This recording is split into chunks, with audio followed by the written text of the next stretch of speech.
English translation, 392nd contact. Saturday, 25th of June 2005, 1631 HRs. Be greeted, my fatherly friend. I see you surprised. Indeed I am, girl, for Ptaah did not tell me that you were with him today.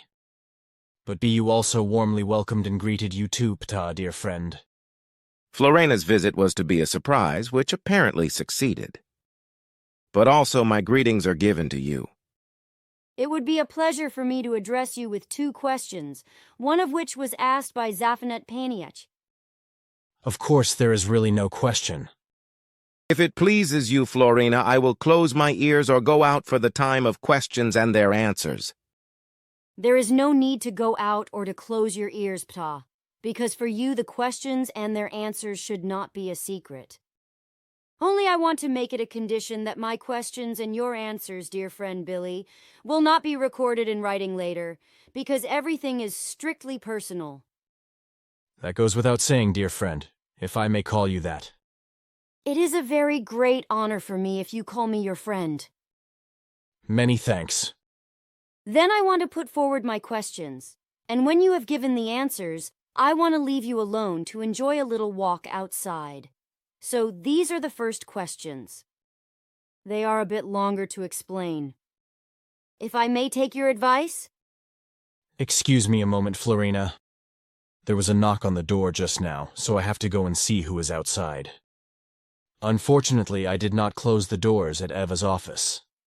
It was Philia. She thought she heard Eva talking and wanted to see her. Apparently she heard you, Florena, talking. Did I speak too loud? I am sure you did not. It was my fault because I did not lock the doors and I just made up for it.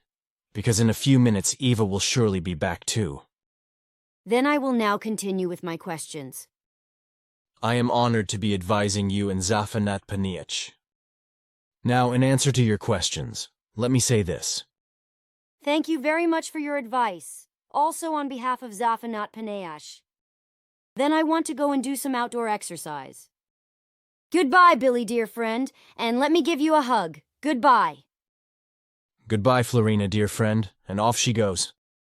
Florena is really a very lovely young woman, and her trust in you is very great, which is why she wanted to ask you the questions and not me.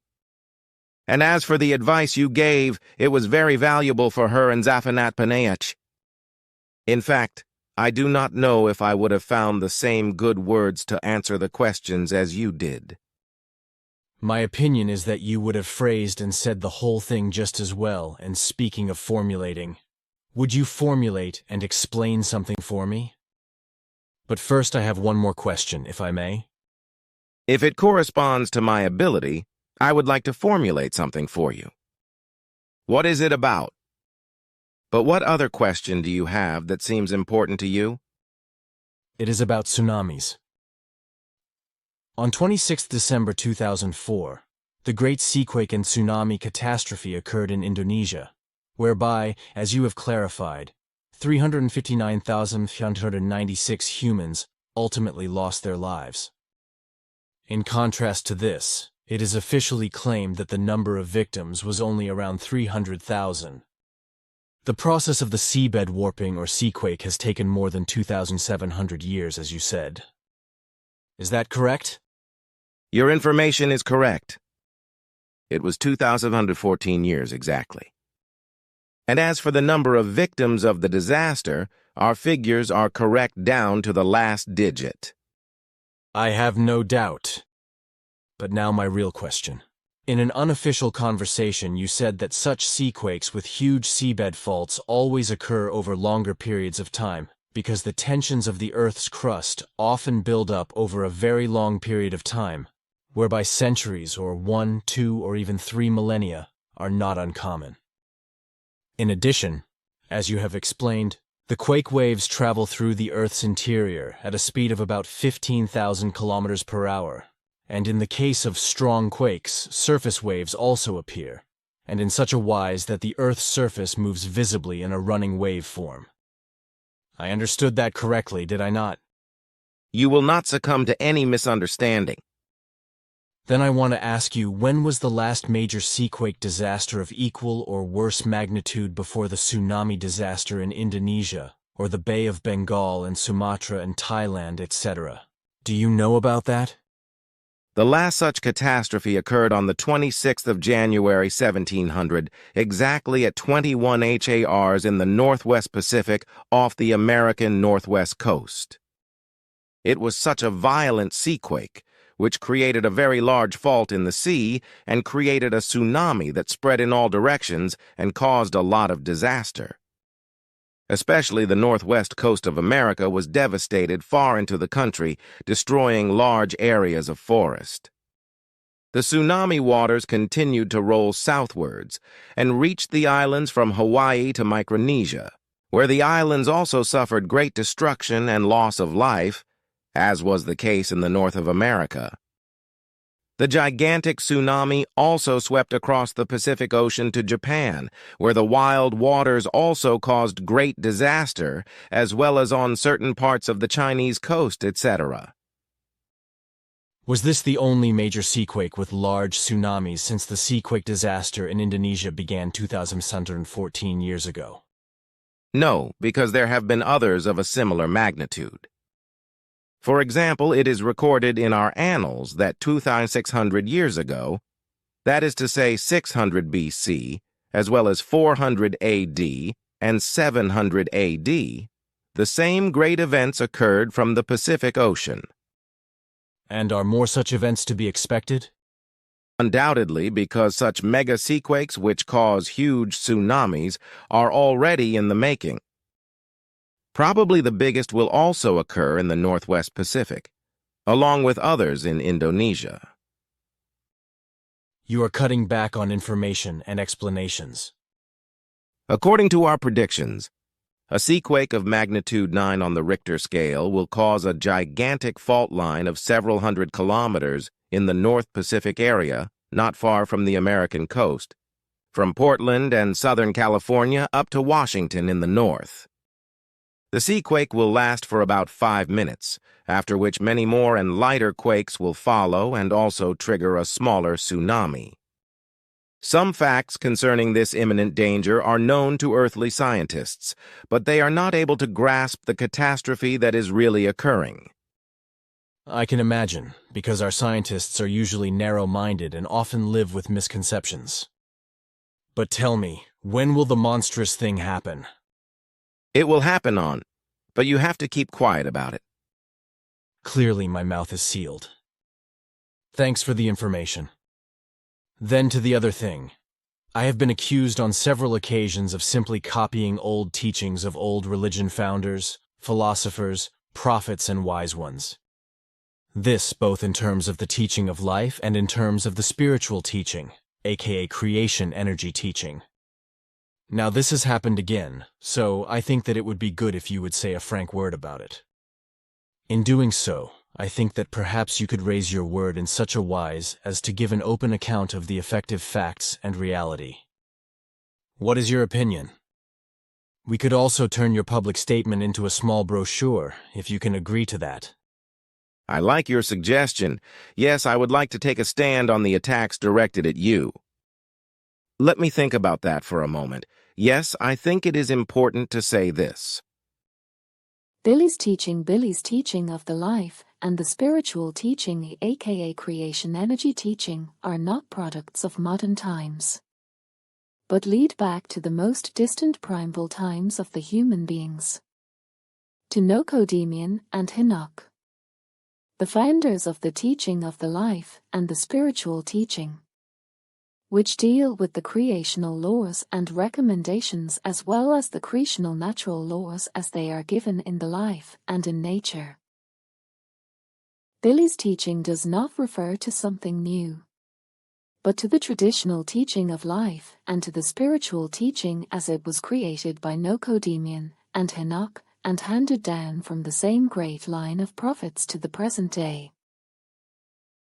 The teaching of the life refers to all the facts of the human existence, the consciousness-based and overall mental evolution, but also to the virtues, the development of the personality and of the character, the right lifestyle, interpersonal relationships and partnership, etc., etc. The spiritual teaching, on the other hand, is directed to all creational and natural law-based matters in every respect, as well as to the creational recommendations which are suggestions for the observance in order to do justice to the laws of the creation.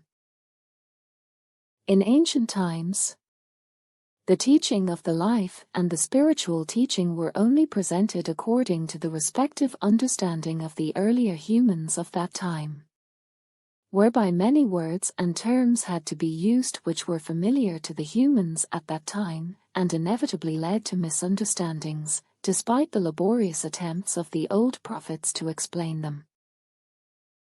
In modern times, however, the old terms and words have lost their validity due to the modern languages and have been or will be replaced by new terms and words that correspond to the understanding of the human beings of the modern age. In the old times, when the human beings were not yet very well educated, in general, it was impossible to explain and teach the teaching of the life and the spiritual teaching in such a comprehensive language and in such a detailed and explanatory manner to those interested, as is possible today with the much better languages, which are more comprehensive in wording.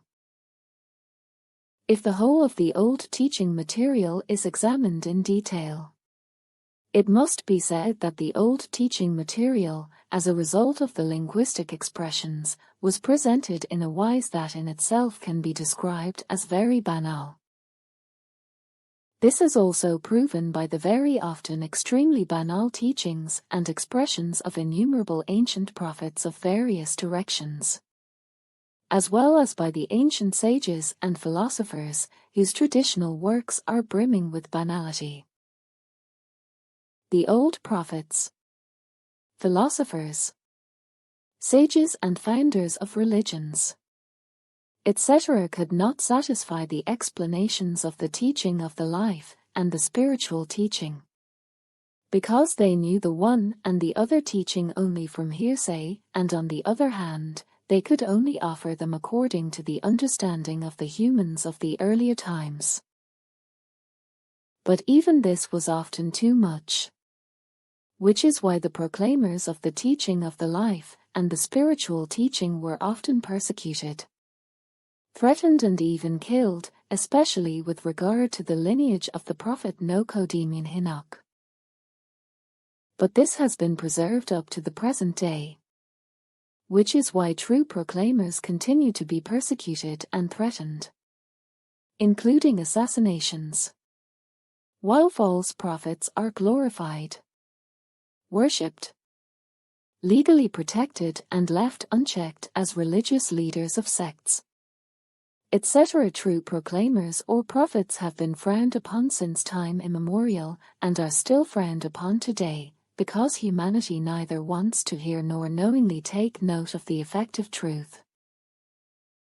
So it is also the case that humans who believe themselves to be very smart and clever, even today, denigrate true proclaimers or prophets and their teachings in every possible manner and make stupid sayings about them, such as, for example, these are only old-fashioned teachings, as they have already been brought by this or that prophet, wise man, founder of religion and philosopher, etc., etc. These vilifying people, however, do not recognize in their self-delusion and in their self-importance that the respective teachings are being reprocessed and presented to the human beings of modern times in a detailed and explanatory manner according to the latest knowledge and understanding, whereby all banality of words,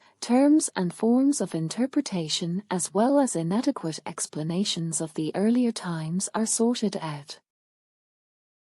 Just as in earlier times everything has resulted with regard to the persecution and threat to the prophets, so in every respect exactly the same ensues also in the present time. Because in the same wise know-it-alls make the same stupid speeches and believe that with their meager knowledge they are above everything and above all other humans. And indeed, such self-important know-it-alls believe that they must criticize Billy's new presentation of the teaching of the life and the spiritual teaching in great knowledge and wisdom, and degrade it to a simple repetition of the traditional teachings of old religion founders, wise men, prophets and philosophers. Their minds are not sufficient to recognize that Billy's teaching is far more advanced, comprehensive and explanatory than ever before of all the teachings of the philosophers, sages, founders of religion, and prophets of former times. Nonetheless, these mindless ones believe they are called to criticize and denigrate a very great and hard work of a denunciator, although it is obvious that their minds are not sufficient to grasp even a small part of the real truth. This is also true of those who claim to be very well read, but for whom the penny has not dropped in order to realize that both the teaching of the life and the spiritual teaching, as Billy teaches and explains it in a comprehensive manner, has never been taught on the earth. He teaches in such a detailed wise and explains everything so clearly as it has never been since ancient times, surpassing all the traditional banal teachings of the old and ancient times to such an extent that no comparison can be made at all.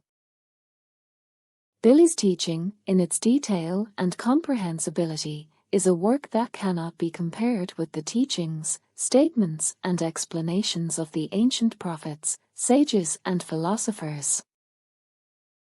Furthermore, his teaching is not based on hackneyed, stupid phrases, as many are based on old so-called wisdom teachings, but they have demonstrably got their hands and feet, fundaments, and testify to a comprehensive knowledge and understanding as well as great wisdom with regard to the whole matter of the teaching of life and the spiritual teaching.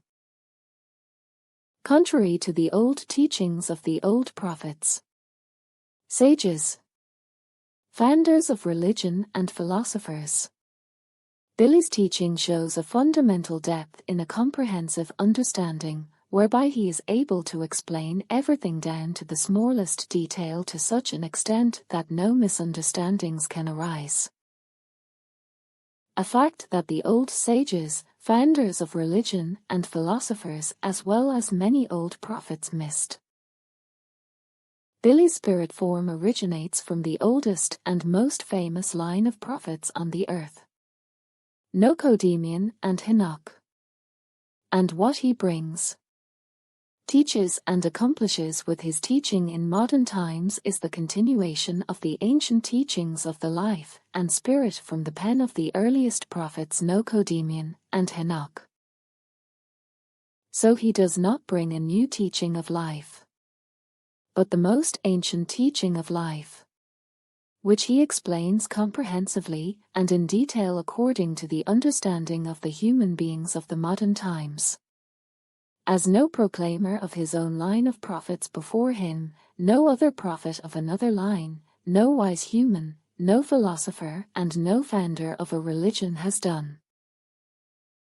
Therefore, when self-proclaimed wise ones claim that Billy's teachings are nothing more than the teachings of old wise men, prophets, philosophers and founders of religion etc., this cannot be accepted or claimed in any wise, because it is simply not true. In fact, no prophet, wise one or philosopher, etc. has ever appeared before Billy who has presented the teaching of the life and the spiritual teaching in such a comprehensive and detailed and explanatory wise as he can claim. So there can be no question of him simply reproducing the old and inadequate teachings of the old wise men, prophets and philosophers, etc., because this simply does not correspond to the truth, because he basically brings immeasurably much more with his teaching than has ever been done before by other proclaimers. This is not least because, at least in his line of prophets, the former proclaimers on the earth could not explain the teaching and the whole truth about life and about the creational laws and recommendations as well as the creational natural laws, etc. to the former and still very uneducated human beings, because the former humans simply lacked the necessary knowledge and understanding.